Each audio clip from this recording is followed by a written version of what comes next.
everyone, I'm Jenny Spring with the Center for Barefoot Massage, and today is Tuesday Toes Day, and so for today's tip I wanted to let you know that we're not using yoga straps anymore for the Ashiatsu strap. Instead we're using these really sturdy, strong, adjustable center running straps. They're not connecting from one eye bolt to another, running diagonally down your bars anymore. That was pulling on the bars too much and weakening the integrity of your bar support system. It was also not even on either side, so you were compromising your body mechanics on the left versus the right.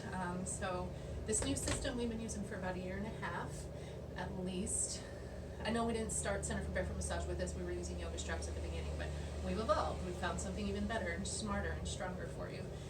So things have changed. If you're a fasciashi therapist, log into the membership website and go look at the bar notes. The strap information is there on how to set it up.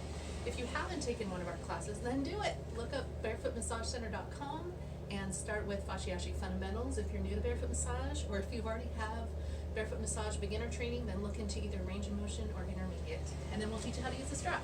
It'll really change all the vectors and angles and the torque and the power that you can put into your barefoot work.